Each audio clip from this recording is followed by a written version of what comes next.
राधे राधे मित्रों, भगवान श्री कृष्ण ने अर्जुन को गीता का ज्ञान देते हुए कहा है कि कोई किसी का सगा नहीं होता। थोड़ी सी जमीन जायदाद अथवा माया मोह के चक्कर में पड़कर भाई भाई को मार देता है। एक सास अपनी बहू को मार देती है। मित्रों, हम आपको आज एक ऐसी कथा सुनाने जा रहे हैं जिसमें बहन को मारकर उसके 7 भाइयों ने खाया उसका मांस। एक बार भगवान श्री कृष्ण के पास देवर्षि नारद जी नारायण नारायण करते हुए आते हैं और भगवान श्री कृष्ण के पास आकर कहते हैं कि हे प्रभु, पृथ्वी पर मैंने देखा है भाई भाई को मार देता है, छोटी बहन बड़ी बहन को मार देती है, सास बहू को मार देती है, अपितु बहू सास को भी मार देती है। पृथ्वी लोक पर यह कौन सी माया चल रही है कि कोई किसी का सगा नहीं। हे प्रभु, कृपया आप मुझे इस प्रश्न का उत्तर समझाएं कि कोई किसी का सगा क्यों नहीं है। तब भगवान श्री कृष्ण कहते हैं, देवर्षि नारद जी, यह प्रश्न प्रत्येक मनुष्य के लिए अत्यंत दुर्लभ और लाभकारी है। मैं तुम्हें इस प्रश्न का उत्तर एक छोटी सी कथा के माध्यम से दूंगा। यह कथा 7 भाइयों की है। जब 7 भाइयों ने स्वयं अपनी बहन को मारकर उसका मांस खाया था, तब देवर्षि नारद जी कहते हैं, हे प्रभु, कृपया आप मुझे यह कथा सुनाइए और मेरी शंका का निवारण करिए। तब भगवान श्री कृष्ण कहते हैं, मैं आज तुम्हें जो कथा सुनाने जा रहा हूं वह कथा प्रत्येक मनुष्य के लिए अत्यंत दुर्लभ है। इस कथा को पूरा सुनना। तब देवर्षि नारद जी कहते हैं, हे प्रभु, मैं इस कथा को पूरा सुनूंगा। तब भगवान श्री कृष्ण कथा को सुनाते हुए कहते हैं, हे देवर्षि नारद जी, बहुत पुराने समय की बात है। एक गांव में एक दुखी परिवार रहता था। उस परिवार में 7 लड़के और एक लड़की थी। उन 8 के माता पिता जल्दी ही गुजर गए थे, तो बच्चों ने भी जल्दी ही अपनी अपनी जिम्मेदारियां समझ ली थी। भगवान श्री कृष्ण कहते हैं कि हे देवर्षि नारद जी, शुरू में सबको गुजारा करने में काफी परेशानी हुई थी, लेकिन समय के चलते सब कुछ उन्हें आसान लगा था। अब उन्होंने माँ बाप के बिना जीना सीख लिया था। भगवान श्री कृष्ण कहते हैं कि हे देवर्षि नारद जी, यह बात उस समय की है जब समाज के पुरुषों का काम जंगली जानवरों का शिकार करना और औरतों का काम सिर्फ घर के काम काज करना और बच्चों को संभालना होता था। भगवान श्री कृष्ण कहते हैं कि हे देवर्षि नारद जी, वह 7 भाई और एक बहन इस गांव में बड़े प्यार से मिलजुल कर रहते थे। दिन निकलते ही 7 भाई शिकार के लिए निकल जाते और बहन सबके लिए खाना पकाती थी और घर के बाकी के दूसरे काम काज करती थी। भाई जब जंगल से वापस आते तो साथ में बड़े बड़े जानवर पक्षी आदि को मार कर लाते थे। भगवान श्री कृष्ण कहते हैं कि हे देवर्षि नारद जी, वह 7 भाई जो भी चीज लाते थे, बहन उनके मांस को बड़े चाव से पकाती थी और सब भोजन करके बड़ी तृप्ति का अनुभव करते थे। ऐसे ही दिन गुजर रहे थे।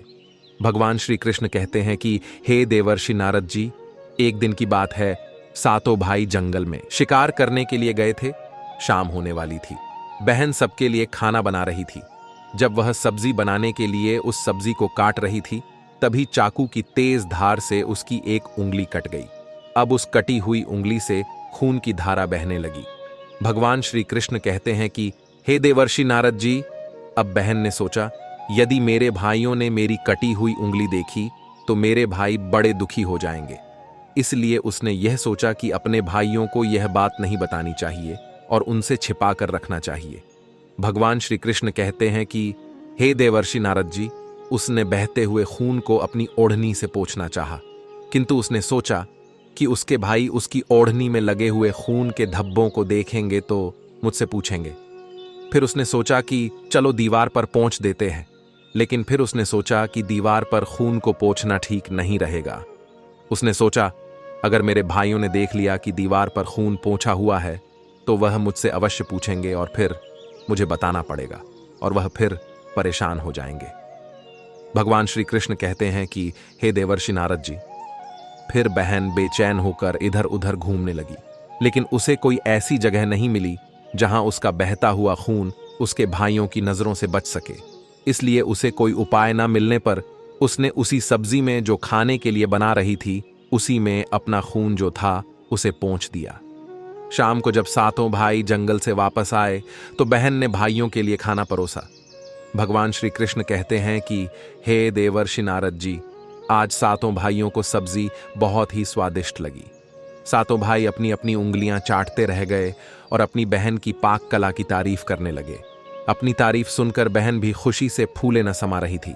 भगवान श्री कृष्ण कहते हैं कि हे देवर्षि नारद जी, सातों भाई दिन भर के काम करने के कारण थके थे। सातों भाई उस दिन जल्दी सो गए। भगवान श्री कृष्ण कहते हैं कि हे देवर्षि नारद जी, अगली सुबह रोज की तरह वह सातों भाई जंगल को चले गए। जब वह थोड़ी दूर चले तो उन्हें प्यास लग गई। तभी पास की झील में सातों भाइयों ने पानी पिया और वहीं के पास के पेड़ के नीचे जाकर बैठ गए और बातें करने लगे कि रात के भोजन में बहन ने जो सब्जी बनाई थी वह बहुत स्वादिष्ट थी। सभी उसी सब्जी की चर्चा करने लगे। सातों भाइयों ने कहा कि इतना स्वादिष्ट खाना तो हमने आज तक नहीं खाया। भगवान श्री कृष्ण कहते हैं, हे देवर्षि नारद जी, वह सातों भाई कहते हैं कि आज घर चलकर इसके बारे में अपनी बहन से जरूर पूछेंगे और जानकर रहेंगे कि सब्जी में उसने ऐसा क्या मिलाया था जिससे वह सब्जी इतनी स्वादिष्ट बनी थी। शाम को सातों भाई जब घर आए तो दोबारा अपनी बहन की पाक कुशलता की तारीफ करते हुए कहने लगे, हमारी प्यारी बहन, कल रात की सब्जी में तुमने ऐसा क्या मिलाया था? भगवान श्री कृष्ण कहते हैं, हे देवर्षि नारद जी, बहन बताना तो नहीं चाहती थी क्योंकि वह सोच रही थी अगर उसके भाइयों को पता चला कि उसकी उंगली कट गई है तो मेरे सारे भाई दुखी हो जाएंगे, इसीलिए उसने कहा, कुछ नहीं बड़े भैया, सब जो रोज बनाती हूं वही बनाया था। तो उसका बड़ा भाई कहने लगा, प्यारी बहन, तुम्हें आज बताना ही पड़ेगा और मैं जानना चाहता हूं कि हमारी बहन ने इतनी स्वादिष्ट सब्जी कैसे बनाई। बड़ा भाई आगे कहता है कि तुम्हें मेरी सौगंध है बहन, तो तुम्हें आज सच्चाई बतानी ही पड़ेगी। बड़े भाई का सब सम्मान करते थे, इसलिए बहन को भी अब सच बोलना पड़ा। उसने धीरे धीरे सारी बात बताते हुए कहा, भैया मेरी उंगली कट गई थी तो बस इतना सा अपना खून सब्जी में मिला दिया था और ज्यादा कुछ नहीं। मैंने सोचा कि आप लोगों को पता चलेगा तो आप दुखी होंगे, इसलिए मैंने अपने खून को सब्जी में मिला दिया था। भगवान श्री कृष्ण कहते हैं, हे देवर्षि नारद जी, यह सुनकर 6 भाइयों ने मन में सोचा कि इसके खून की चंद बूंदें इतनी स्वादिष्ट है तो इसका मांस कितना स्वादिष्ट होगा। रात के खाने के बाद सातों भाई सोने के लिए चले गए। सातों में फिर इस बात की चर्चा छिड़ गई। बड़ा भाई कहने लगा, अरे भाइयों, खून की कुछ बूंदें हमारी बहन की इतनी स्वादिष्ट है तो सोचो उसके शरीर का मांस कितना स्वादिष्ट होगा। सबने बड़े भाई की हाँ मैं हाँ मिलाई, परंतु छोटे भाई को यह बात गलत लगी। उसने बड़े भाई का मान रखते हुए कुछ नहीं कहा और अगले दिन शिकार के लिए सातों भाई जाते हैं। भगवान श्री कृष्ण कहते हैं, हे देवर्षि नारद जी, उस समय सातों भाइयों ने योजना बनाई कि बहन को मारकर उसका मांस बनाएंगे और खाएंगे। बहन का मांस खूब स्वादिष्ट होगा। 7वें भाई को अपने बड़े भाइयों की योजना बिल्कुल भी अच्छी नहीं लगी। वह अपनी बहन को बचाने के लिए बेचैन हो गया।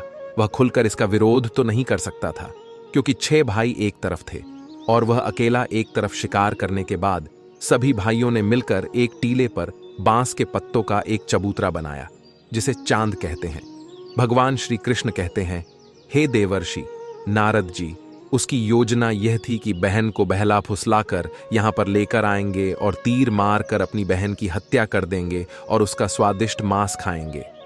भगवान श्री कृष्ण कहते हैं, हे देवर्षि नारद जी, अगले दिन बड़े भाई ने अपनी बहन से कहा, मेरी प्यारी बहन, अब तुम बड़ी हो गई हो और शादी के लायक हो गई हो। मैंने तुम्हारे लिए एक सुंदर वर की तलाश की है। आज हम उसको देखने जाएंगे और उसका घर भी देख कर आएंगे, इसलिए तुम भी हमारे साथ चलोगी। बहन शादी की बात से बहुत खुश हुई, तुरंत तैयार होकर भाइयों के साथ चलने लगी। भगवान श्री कृष्ण कहते हैं, हे देवर्षि नारद जी, चलते चलते जब बहन थक गई तो बहन अपने बड़े भाई से पूछने लगी, भैया मेरा ससुराल अब कितना दूर है? तब बड़ा भाई बोला, बस अभी कुछ देर में हम पहुंचने वाले हैं। और बड़ा भाई बोला, वह देखो बहन दूर से दिखाई दे रहा है। भगवान श्री कृष्ण कहते हैं, हे देवर्षि नारद जी, बड़ा भाई उसी टीले पर बने चांद को दिखाते हुए बोला, देखो मेरी प्यारी बहन, तुम्हारा ससुराल जहां तुम राज करेगी।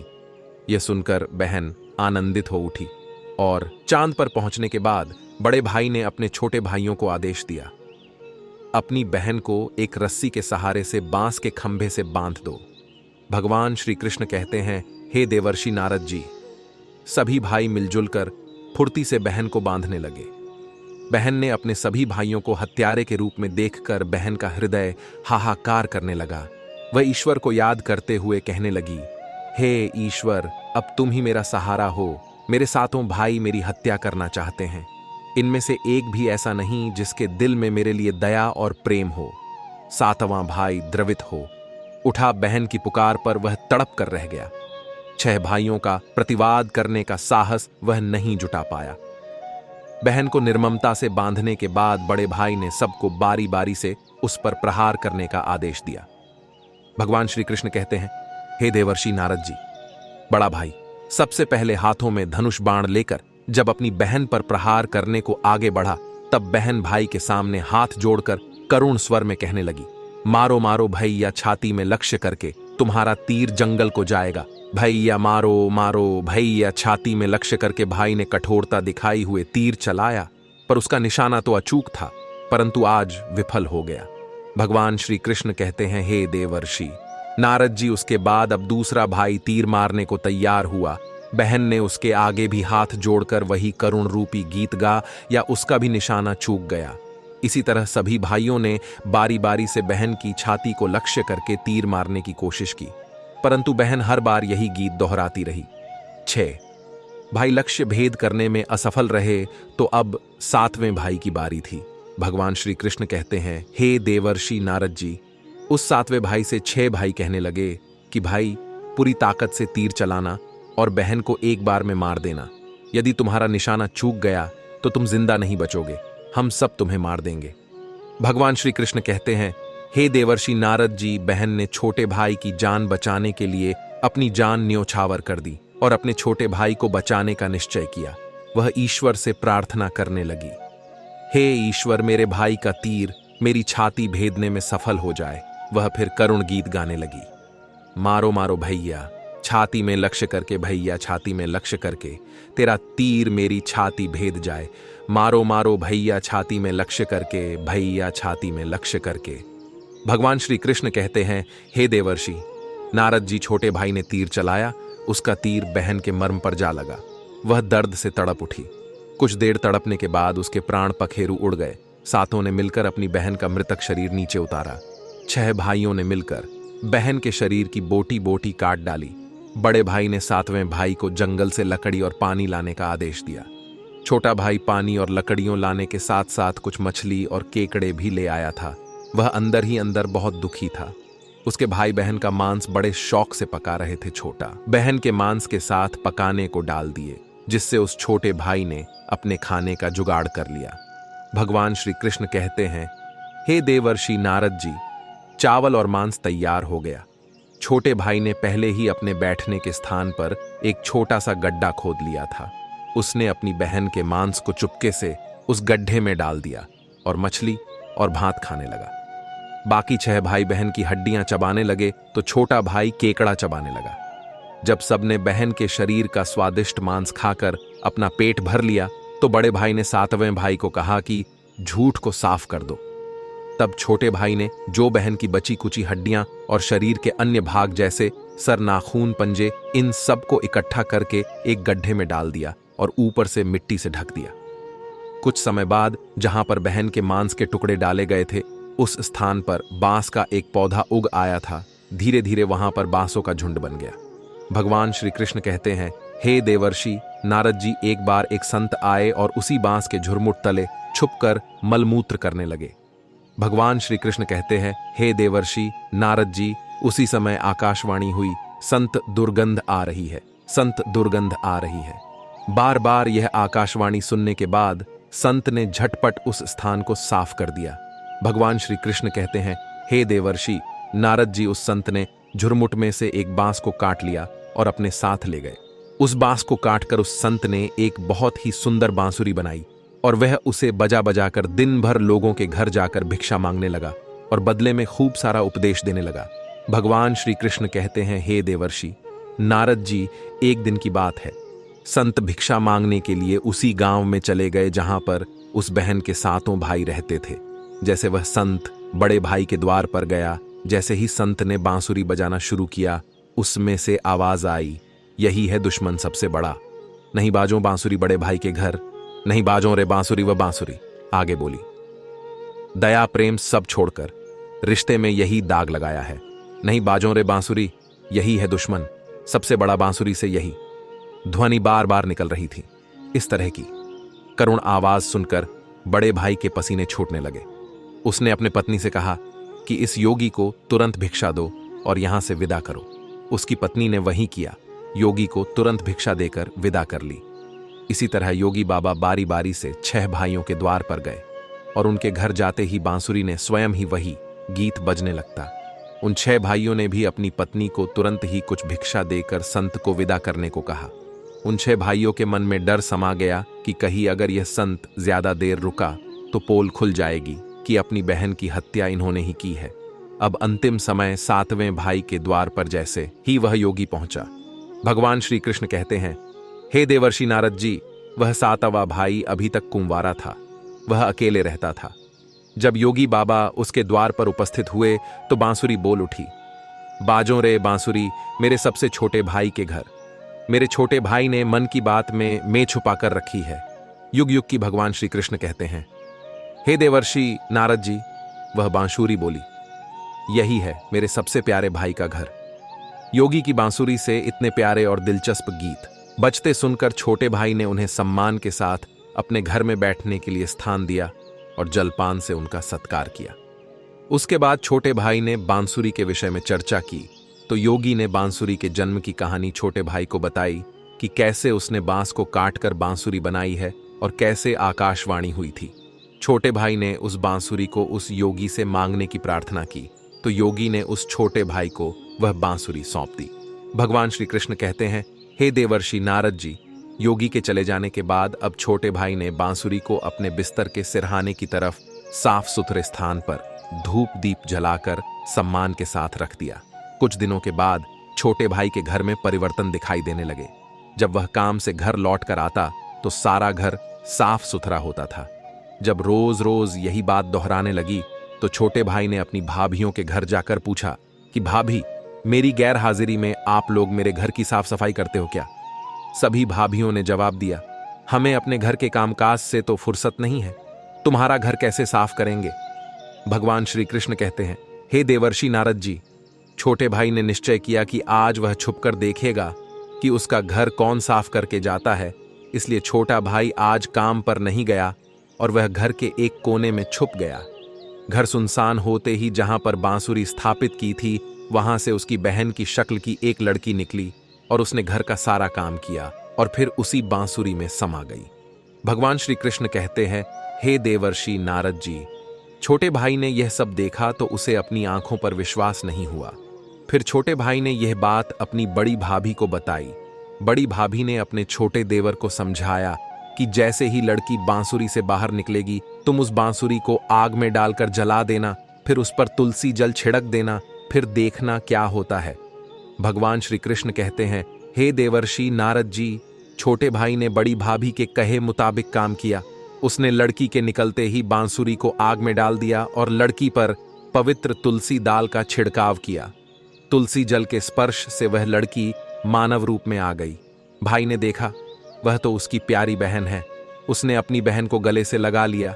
उसके बाद दोनों बहन भाई बड़े प्रेम से रहने लगे और बहन ने भाई को और भाई ने बहन को अपना लिया और खुशी से एक दूसरे के साथ रहकर जीवन यापन करने लगे। भगवान श्री कृष्ण कहते हैं, हे देवर्षि नारद जी, इस दुनिया में कोई किसी का सगा नहीं होता। जो इंसान आपसे निस्वार्थ प्रेम करता है वही आपका सच्चा निर्देशक और एक मार्गदर्शक है। जैसे 6 भाइयों ने अपनी बहन को मारकर उसका मांस खाया, छोटे भाई को अपनी बहन के प्रति दया और प्रेम की भावना की वजह से वह अपनी बहन से दोबारा मिल पाया। यही है निस्वार्थ प्रेम का प्रतीक। भगवान श्री कृष्ण आगे कहते हैं, हे देवर्षि नारद जी, अब तो आपको आपके प्रश्न का उत्तर मिल ही गया होगा। तब देवर्षि नारद जी कहते हैं, हे प्रभु, आपकी कृपा दृष्टि जिस पर हो उसे क्या नहीं मिल सकता? मुझे मेरे प्रश्न का उत्तर मिल गया है। इतना कहकर देवर्षि नारद जी वहां से आकाश लोक की ओर निकल पड़ते हैं। मित्रों, इस कहानी से हमें यह शिक्षा मिलती है, निस्वार्थ प्रेम ही रिश्तों को बनाए रखता है। मित्रों, आपको हमारी यह कथा कैसी लगी हमें कमेंट में अवश्य बताइएगा और कमेंट में जय श्री कृष्णा अवश्य कमेंट करिएगा। इस वीडियो को ज्यादा से ज्यादा लोगों तक शेयर करें। आप सभी का वीडियो को अंत तक देखने के लिए बहुत बहुत धन्यवाद।